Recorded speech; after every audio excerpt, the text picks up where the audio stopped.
So what we got here is part two. Now, it's important to note that part two is not funded from that 6.2% that we pay in, or from the 6.2% that employers pay in, the payroll tax, okay? But it is paid for through general funds. So that comes from other tax dollars and so forth. Okay, from state and from federal dollars. Okay, now this is for the aged, the blind, the dependent children, people that are on disability. You've heard of that, right? Did you know there's over 8.5 million Americans right now on full disability? Okay, so that's a thing. Like, we got to come up with the money for that. All right. This is for people that cannot work, although they may want to work. Physically, they're unable, or they are, maybe paralyzed from a traffic accident or something like that. The other part of this that I think people generally agree with and like is this part on dependent children. So, like, if a child loses a parent, they pass away, okay? This allows the surviving parent, spouse, to become eligible for Social Security to help raise that child. And I think they get a check up until the age of like 19, okay? And I think most people appreciate this and know that that's there for children and people that lose a loved one. This is a pretty good program, okay? The third part is unemployment insurance, okay? And this is for, people that might get laid off from a job, okay? Generally, unemployment lasts 26 weeks, which, as you know, is 6 months or half a year, okay? This is paid for with payroll taxes. Okay, that's where that money goes. So if you're an employer, you're actually paying for unemployment insurance for your employees if you lay them off. Does that make sense? Okay, my brother-in-law runs a company in Houston, and he tried to explain this to me. And so he's very careful about who he hires. Because if he hires somebody that's not good at their job and he lays them off, he's got to pay for their unemployment. Okay, so an additional expense to being a business owner and an employer. Now, during difficult times when the unemployment rate is really high and there's not a lot of jobs out there, sometimes Congress will extend unemployment benefits to 99 weeks, which we saw back in 2009. Okay. Now, some people like, hey, yeah, we need to do this. Some people are like, you're actually giving people a reason not to go look for work by letting them stay on, unemployment for 99 weeks. So yeah, it's a debatable subject. But be that as it may. Okay. Now, one of the things I just kind of want to wrap this up, and by the way, I think I mentioned this. This makes for a good long answer question on the test. Right? The three parts of Social Security, how it works. Okay. This number I gave you yesterday, 2037. Did I give you that yesterday? They're saying that it's going to run out of funding by 2037. So will it be there for you? Will it be there for me? And I think the answer is yes. Okay, so the average, person that is on Social Security now gets about $1,400 a month, which is about $16,800 a year. Okay, so first of all, you don't want to live on that. You know what I mean? Like when you retire, that you don't want that to be your only income. So that's why we talk about saving and investing when you're young for the future. Yes? Which I hope you all do. Okay. Now, how are we going to extend this under the current model? Okay, one thing you could do is you could cut grandma's benefit. Is that going to happen? No, because old people vote. And Congress won't do this.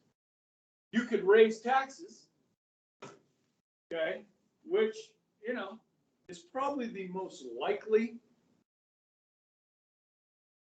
way to extend it. You could raise the retirement age to extend it out. And one thing a lot of people don't know about Social Security is this, okay?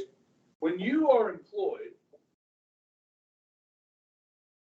you pay this 6.2% on the first $109,000 that you make. Now, that's not an issue for me, right? I don't make $109,000, right?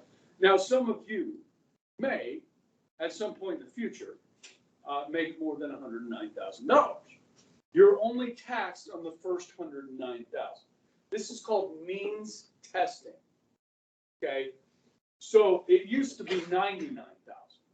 So you were taxed on the first $99,000 that you made. So let's say you have somebody that makes $200,000. After the first 109, they're not taxed on that anymore, because you'll never get that money back out of Social Security. Social Security is not welfare. You pay in, you get out. If you don't pay in, you don't get out. Does that make sense? So it's not, I mean, Congress has said it's not really fair to continue to tax people above that because they'll never get it out. Basically, what Social Security is government mandated savings, saying that you need to save $300 a month or 6% of your check each month. That'll go over here so that you have income when you can no longer work, when you're old. Does that make sense? Okay. And I think it's a program, as I said earlier, I think that most people like and appreciate. Can you opt out of Social Security? Like, no, I'm not going to take it when I get older. I'm not going to pay in. Can you do that? Oh, no, you can't. You can't. You have to do this. I mean, if you're working, unless your employer is going to pay you cash under the table and you're going to try and skip out on taxes. Good luck with that, okay? Because if you get caught, you can go to jail for that. Yeah. Can you get Social Security even if you're still working past that retirement? Absolutely. Yeah. So this date or this age is really arbitrary. Now you can't get it. You can start taking it at 62, but this check's going to be smaller. Wait till you're 70, it's bigger. And the government wants you to do that, right? So you die, you don't get anything. So if you start taking Social Security out when you're 62, is it going to be, the check's going to be smaller for the rest of the time you're receiving it, or just until you turn 67? The benefit that you get will be smaller, and you do pay taxes on your Social Security. Okay. But if you're living on $16,800 a year and you're 62 years old, you're not going to pay anything in taxes. I mean, now I think I don't know if you still pay Social Security taxes if you pay 6.2% on that. I don't know if you have to do that or not. It's not really income, it's retirement. You know what I mean? Yeah. Why is it lower when you're 62? Is it just because it's spread out over more time? Yes. So is there a point where is there a point where they're like, they'll probably be dead by this time, so this is an old. Well, life expectancy, somewhere around 79 today. So this would put the average American on for 12 years or so. Yeah, I mean, I think the formula, the way it's written, is that you would, based on the 6.2%, you would get full benefit at 67. Okay, if you draw earlier, you're getting a smaller check, yes, because it's a longer period of time until your life expectancy, you reach that. And then the 70 is, again, life expectancy, shorter time period, you get a bigger check. And it saves the government money because people do die between 67 and 70. Yeah. And then I don't know if I mentioned this, like if your spouse's check is bigger than yours and they die before you, you can take your spouse's check instead of yours. And that's really good for like, you know, people that are stay-at-home moms or stay-at-home dads, I guess, you know what I mean? That would be the nice thing to do, okay, is allow that to take place, okay? So, yeah, I mean, there's a lot of pressure on Social Security. Members of Congress tend not to mess with it because, like I said, old people get scared when you start to try and change this, and your political opponents will try and scare old people to vote against you, okay? And we'll talk more about this in government class next semester, okay? So, good, there. A couple, this slide here with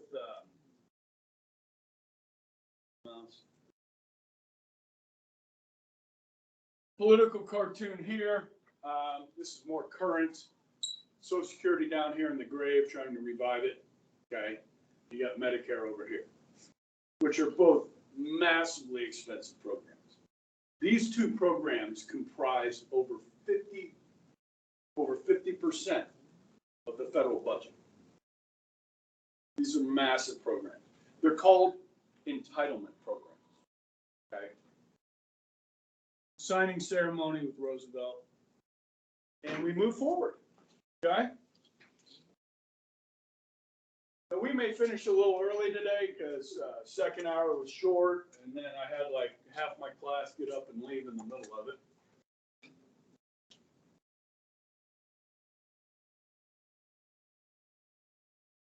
Okay, this kind of goes along with a couple slides ago that talked about moving against wealth and power, tax the rich, and that sort of thing, okay? You guys probably remember some about last year when they broke up the monopolies. You remember that? The government broke up monopolies. When I was a kid, guys, there was one phone company. Bell Phone Company, right? Graham Bell, right? Alexander Graham Bell, yes. And then they split it up, okay?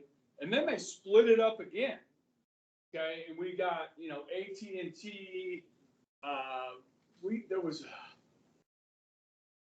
another name that was around for a while, and I don't remember hearing of it in the last decade or so. But anyhow, what they're going to do here is break up some of the large gas companies like Standard Oil and stuff like that, electric companies, and so forth, these big conglomerates.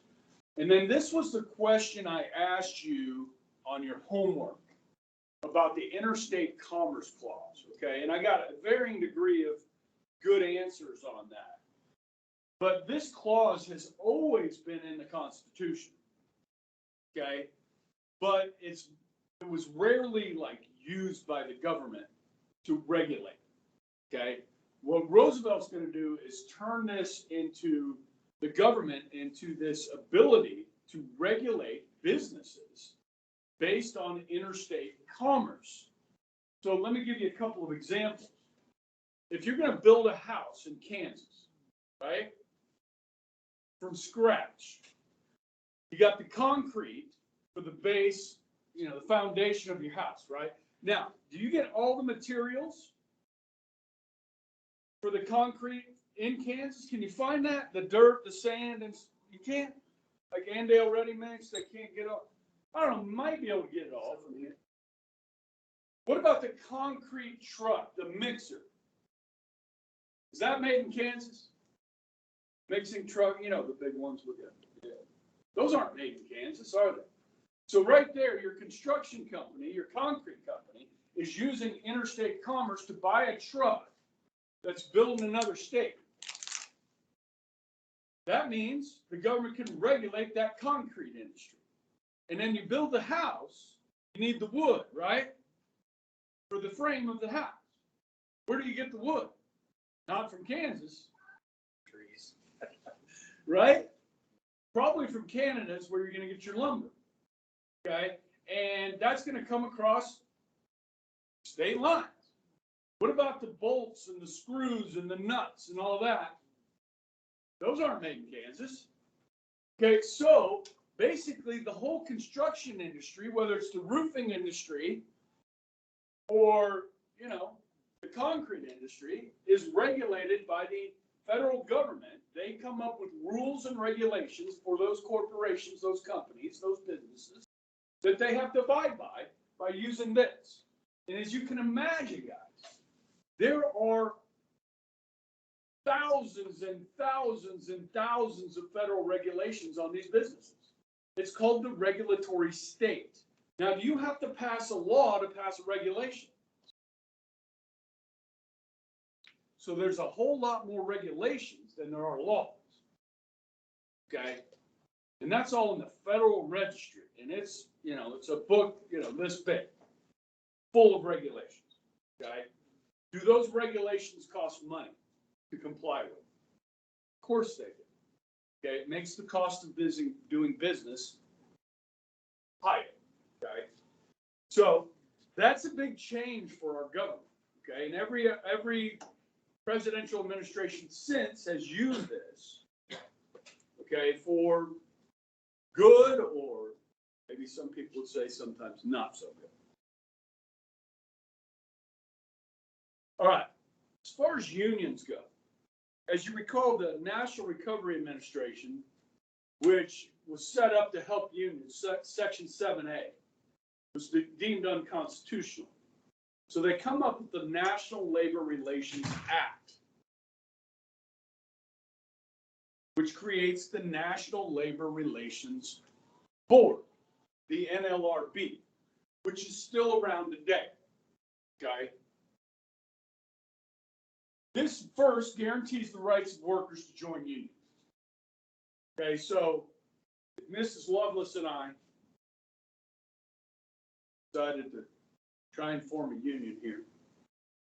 Don't be able to, don't they have it in the contract? What's that? Don't they have it in the contract that you can? Oh, it's federal law. You can try. I mean, you're protected by federal law here to form a union.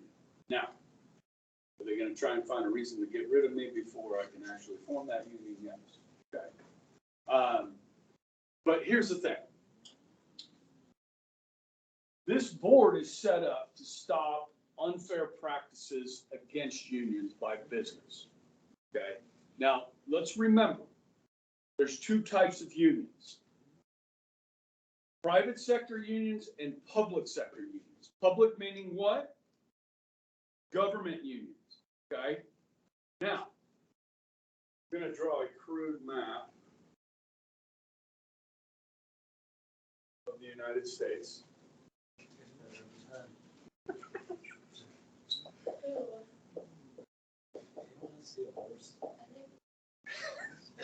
Let's talk about Boeing. Boeing, of course, makes what? Planes. And they are headquartered where? Seattle, Washington. Okay? Any of you guys been there? I was there this summer. How long ago were you there? Did you notice how expensive things were in Seattle? Like going out to eat. Really expensive city. The cost of living in Seattle is really high, as is it is for most of the West Coast. Boy, that's a weird looking West Coast. Now, Boeing is called a union, or excuse me, Washington State is a union shop, which means if you work for Boeing in Seattle and there's a sheet metal workers union, you know, the people that build planes work on sheet metal, right? You with me? There's a union. In union shops, you have to join the union if you are a sheet metal worker. You do not have a choice in these states that are union shops. Okay? Everybody follow me? So if you are forced to join the union, You're forced to pay what each month? Union what? Dues. You don't have a choice. That money comes out of your check. Whether you want to be in the union or not, you have to be. Are you with me? So Boeing decided to build a factory in this little state over here, which is what? Small state, South Carolina. South Carolina. Rhode Island, really pretty. Rhode Island. In Greenville, South Carolina. Now, South Carolina is what's called a right to work state. So if there is a sheet metal workers union at a plant, Boeing plant in South Carolina, do you have to join? No, you do not. Can you join? Absolutely.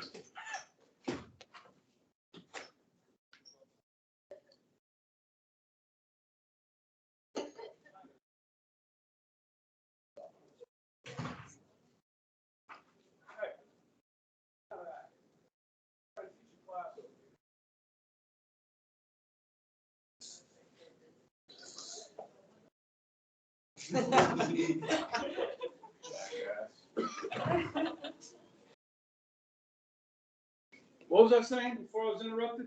Something about not having. You don't Yeah, you don't have to join. Okay, so when Boeing talked about building a plant here, the union, the Boeing union here sued to the NLRB saying that Boeing was committing unfair business practices against its union by building a plant in South Carolina.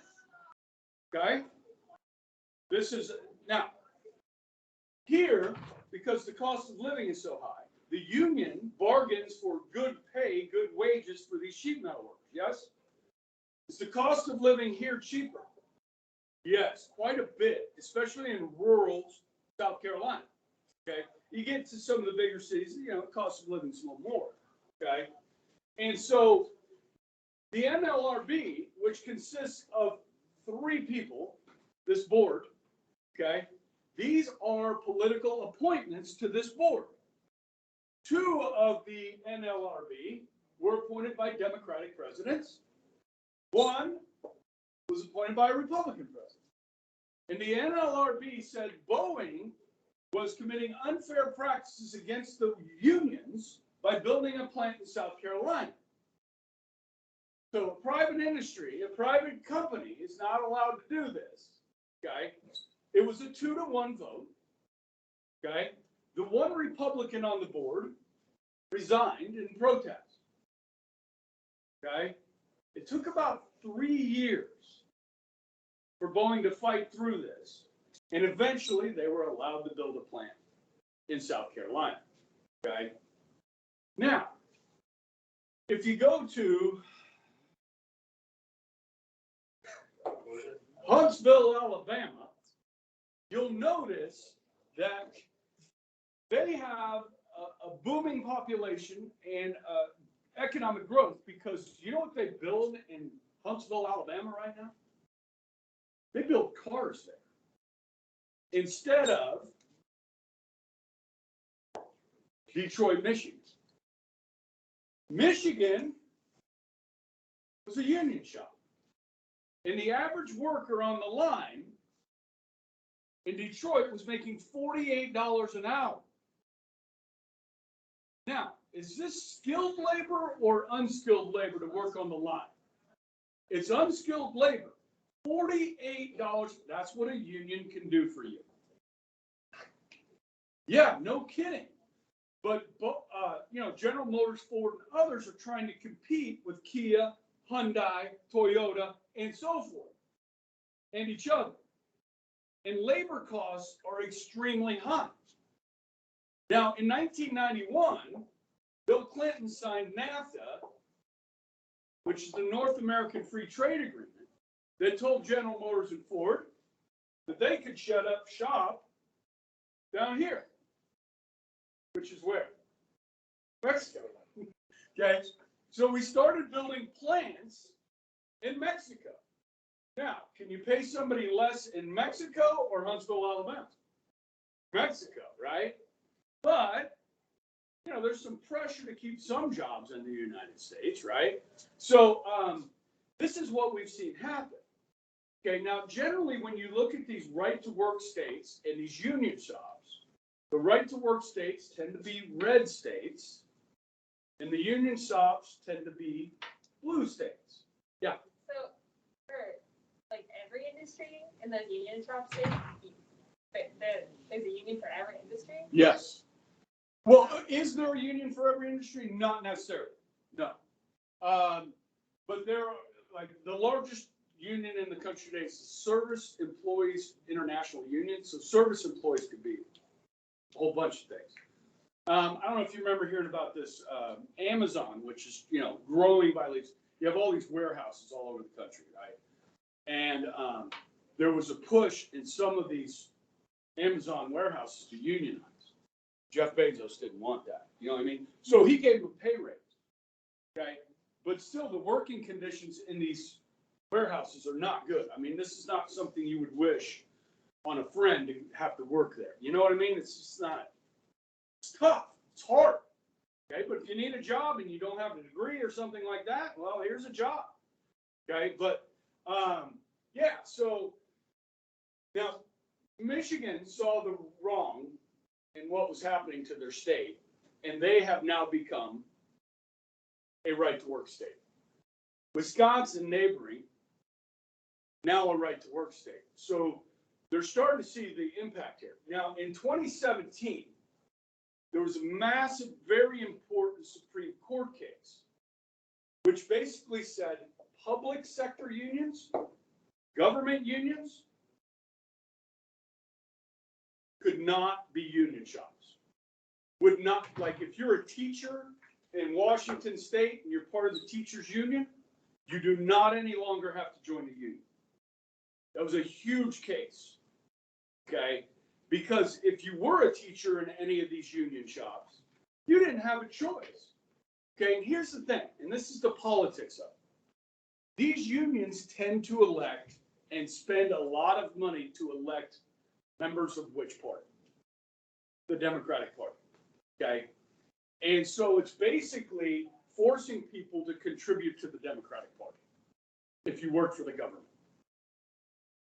in these states, okay? That's no longer the case. And really that case, it's called Janice, came out of a teacher from California that was a conservative teacher. She's like, I shouldn't have to be funding the Democratic Party, okay? And I think that was an important case, okay? And it's going to be in my notes later on. We get to 1947. There's an important law called the Taft-Hartley Act that changes unions and the relationship here, okay? But the NLRB is still around, okay? So little political cartoon here for you. This guy wants to make more money. So he says, if you want to make more money, upgrade your skills. He says, well, I'm already taking a computer class, but I could add a course. He says, here's one that'll help.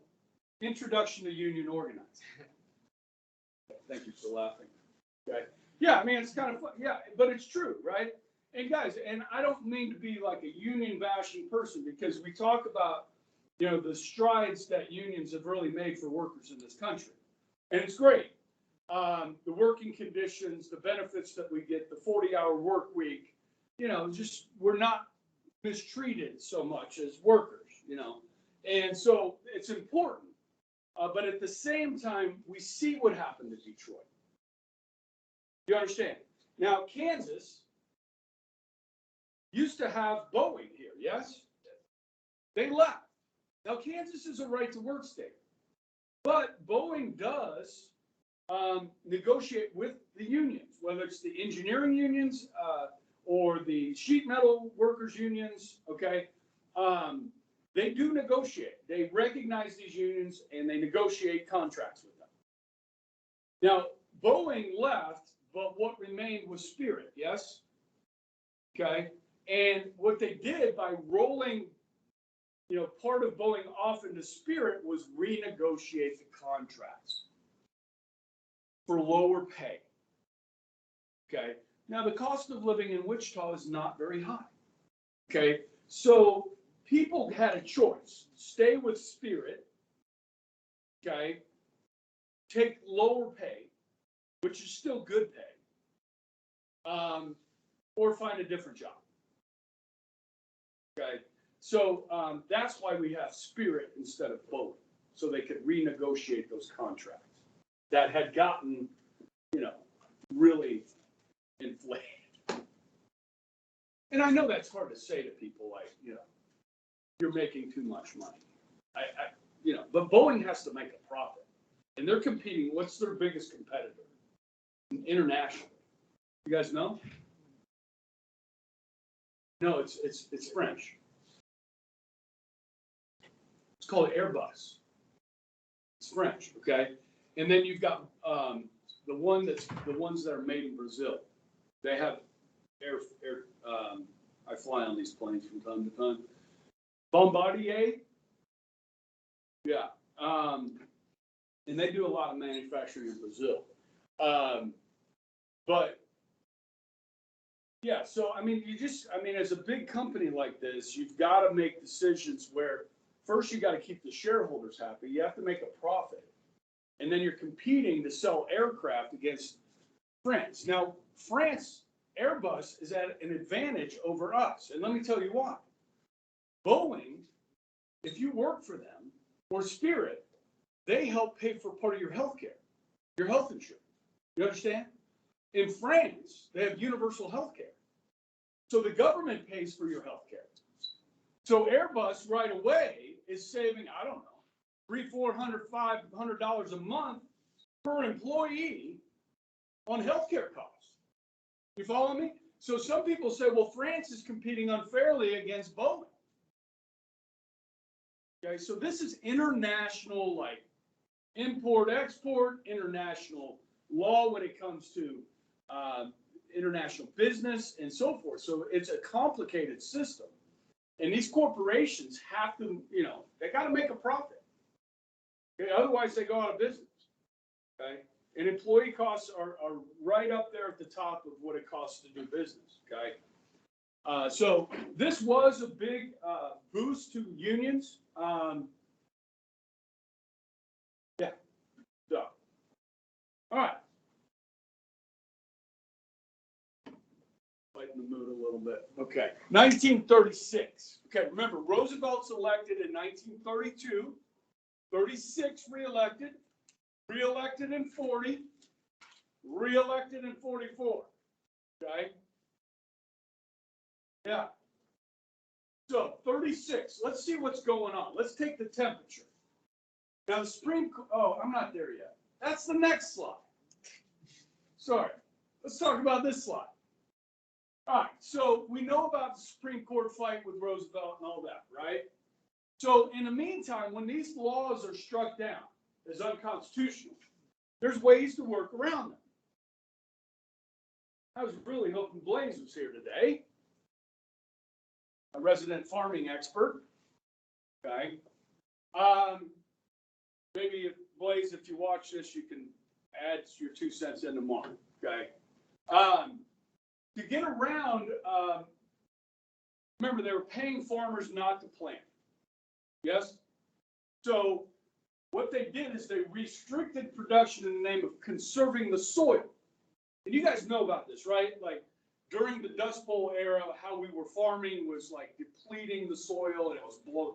What is that? It just depletes all the nutrients. Yeah, the nutrients, minerals in there, and it was just blowing away, right? And so we got better at our farming practices, starting building, rows of trees, and stuff like that. And then the government started paying farmers to plant soil conserving crops, ones that will replenish the nutrients, the minerals in the soil. Does anybody in here know one of those crops? Grown in the ground, potatoes, peanuts. Wheat, no. Wheat is harsh on the soil. Soybeans. And in Kansas, boy, do we grow soybeans. Yes? Yes. Now, because soybeans are good for the soil, people started finding out other uses for soybeans. You know what I mean? Like we use soybean oil. Yes. You guys just came back from lunch? Any you guys have a hamburger, cheeseburger? Oh, you've had them before though. Yeah. Have you ever looked at that meat between the bun? Now, you guys have all grilled hamburgers, right? Does it look like something you've ever cooked? No. Now, I went to Ely a few years ago and I said, dude, what is this? He said, that's 100% beef. I'm like, no, it isn't. You know that's got soybeans in it, right? Are soybeans good for you? Yeah, they're good for you. Probably better than red meat. Right? It's a vegetable. Okay, so yeah, I mean, there's good uses for this, and it helps replenish the soil. Okay, now I would imagine some type of mixture of soybeans and beef. Why you don't go to Burger King or Chipotle? What's going on there? They don't have 100% beef. Well, you can get the unburger, or the one that's fake, grown in a laboratory. I don't support them because I work on a cattle farm. Okay, but their other burgers are normal. Listen, dude, double cheeseburger from Burger King.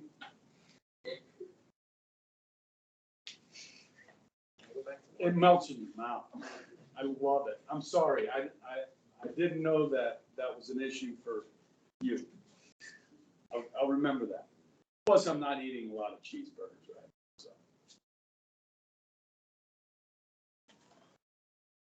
But to me, the best burger from a fast food restaurant is Burger King. Not the fake one. So you guys have cattle? The place I work at does Okay, cattle, and then we like harvest alfalfa and stuff like that. nice. Alfalfa might be good for the soil. I'm not sure. Yeah. Have you guys noticed an increase in production of cotton on our farms in Kansas? You notice that? Because usually I grew up in the South, so there's a lot of cotton farming in the South, you know, and I started seeing more and more cotton planted in Kansas. I was like, okay. Okay. Supreme Court's going to limit powers of the SEC. You guys remember what that stands for? Say it. Securities and Exchange Commission. Yeah. Securities and Exchange Commission. Hello? Hint. Okay. All right. So the minimum wage, as we remember, guys, was struck down as unconstitutional. So one way to get around that is the Government Contracts Act. Now, you guys all know what Air Force One is, right? Who built Air Force One? Boeing. Okay? That's a big contract. So what the government says, if you're going to get a contract with us, the labor secretary is going to tell you how much to pay your employees and how many hours they can work. So that's one way to get around this, because you're contracting with the federal government.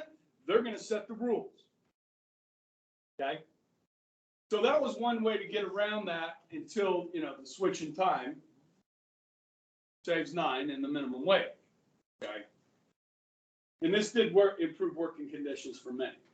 Okay? Better pay, certainly. Now, here is a graph of the minimum wage, the federal minimum wage. Of course, states can go above and beyond this. But in October of 1938, it started at 25 cents an hour. Okay, by September of 97, it was $5.15. Today, $7.25. Okay. Is it set to go up to like $7.45 or something at some point, or I don't know. Now, a lot of people were saying, it should be $15 an hour, $12 an hour, right? Have you heard that? Like in Seattle, I think it's 15. Okay. Now, under our current situation, Because the government during COVID has paid so many people so much that are not working. There's a labor shortage in this country, right? Which, you know, it's kind of a, you know, it's a weird situation for somebody your age. I mean, like you could go get a job for $15 an hour. You know what I mean? In Wichita. You could. Maybe more. But then you're going to go get a bunch of student loan debt and not be working for $15 an hour, putting yourself in debt. You know, I mean, that's kind of a, but the good thing is that people are making more money, and this is inflation.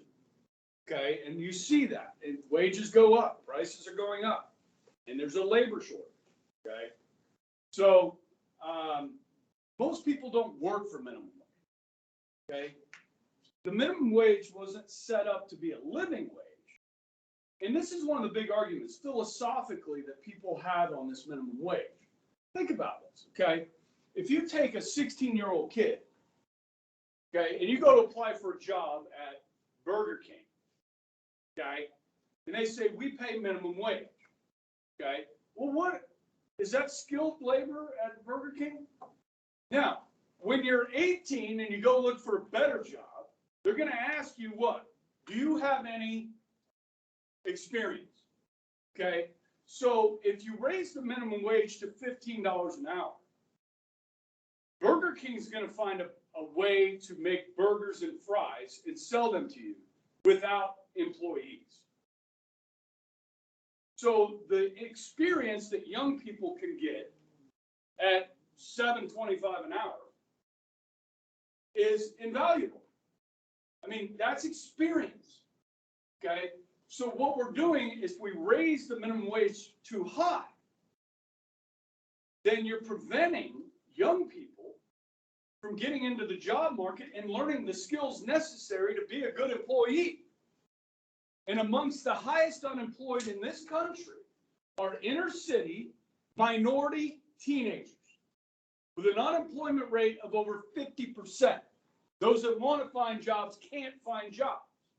So if you keep raising the minimum wage, you're going to make that situation worse. Those are the unintended consequences of trying to create a living wage out of the minimum wage.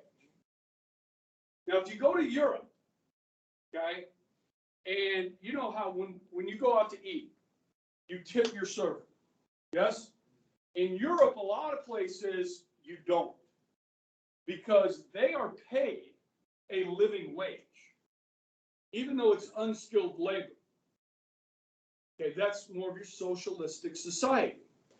Okay, now, can you tip? Yes. But in some cases, they see it as you looking down your nose at them. Like, you feel sorry for them, so you're tipping them. You know what I mean? So it's an offense to tip in some cultures. Okay. In our culture, hell no, it's not. Okay. And you should tip those people because they make less than minimum wage. Yes? And I know you guys are young and you don't have a lot of money. But if you're going to go out to eat, you should tip at least 15%. If the service is good. You know, the service, not the food, because the server didn't make the food. Is the service good?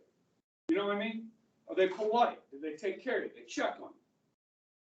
Pay them 15%. Okay. If they do a great job, tip them more. If you can. But don't go out to eat where there's a waiter if you can't afford to tip.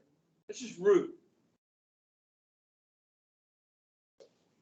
My sister has been waiting tables for most of her adult life. She still does. She works at the one where they have the little stores, like an old-timey place, the Cracker Barrel.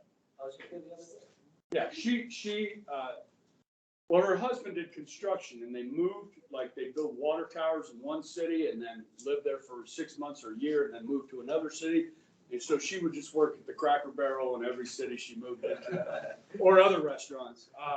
She's got an employment history like that long, because they did that for like almost 30 years. They moved from city to city. But Cracker Barrel's are everywhere, so she got on with them, and so she knows how they all run. And then she delivers food at Texas Roadhouse on the weekends. That's what she does. She makes a good living. She said it's been really good, actually, since they opened back up because they're short staffed. So, like, she has more tables, which means more tips. Okay, political cartoon here. You got Supreme Court here in a horse and buggy, okay? And then all these things that are trying to get passed through Congress, Social Security, child labor laws, etc. And you got FDR here, you know, ready to, you've held up things long enough. Put this together, guys. This is kind of an interesting graph. This is laws that are declared unconstitutional from 1790, the beginning, okay, to 2000. Okay, the light colored blue down here are national federal laws that were declared unconstitutional. And these light one, the darker is the state and local laws. So this is the decade we're looking at, between 30 and 39. And you can see, yeah, quite a few laws, federal laws deemed unconstitutional, more than typical, okay? And then if you look at this graph, this starts about 1952, 53. These are segregation Jim Crow laws, state and local laws that are deemed unconstitutional, okay? You see a massive number there, yes? And rightly so. Pretty interesting. Okay, now let's talk about the 1936 election, okay?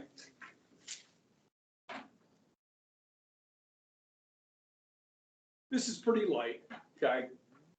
How are things going, okay? Things are going pretty good, right? They're getting better. Roosevelt and others feel the New Deal has been a success, especially any of those people working for the CCC, the WPA, the PWA, and so forth, right?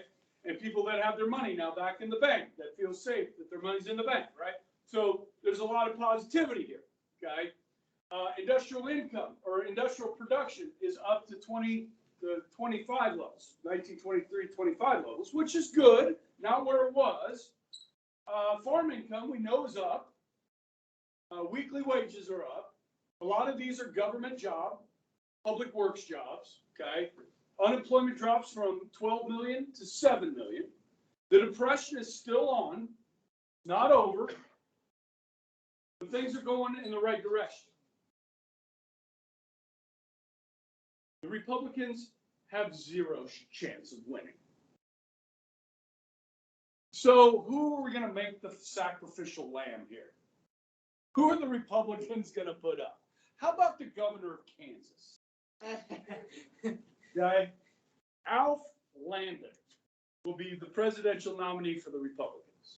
There he is. Kind of got that Ward Cleaver look for him, going for him. I don't know if you guys know who Ward Cleaver is. Leave It to Beaver?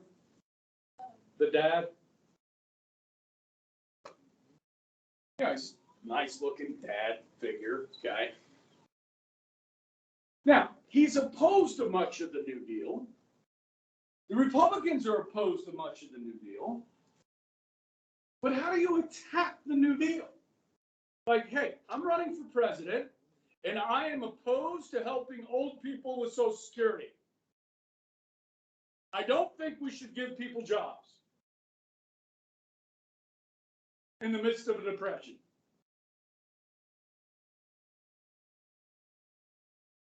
So he didn't attack it, okay? Maybe he might have won his home state of Kansas had he attacked it, but he doesn't even win his home state of Kansas. Now, there's 48 states this time. Roosevelt's going to win 46 of them, okay? Wait, who didn't he win? Here you go. Maine and Vermont will vote for Alf Landon. Yeah. Let's go. But what's interesting here, this line in here, guys. Socialist candidate Norman Thomas. Now, this guy runs for president like 4 times, okay? You've got a Communist Party candidate a Union Party candidate. So as I talked about, I think the other day, guys, this is democratic malleus. Capitalism looks like it's failed us. Democracy looks like it's failed us. And so people are looking to more radical ideas, like Huey Long, okay, to get us out of this depression. Okay, now obviously Roosevelt's going to win here and win big. Okay? And don't ask me why these Democratic states are red and the Republican states are blue. In the 1960s, it switched at some point to where blue is Democrat and red is Republican. Okay. I know. I don't know the real reason for that. And I don't know if there is. So you colored it. Some of you guys thinking about K-State? Okay. Every year, K-State has what's called the Landon Lecture Series, named after the former governor, where they bring in kind of a renowned or an internationally renowned speaker to speak to the student and faculty, okay, called the Landon Lecture Series.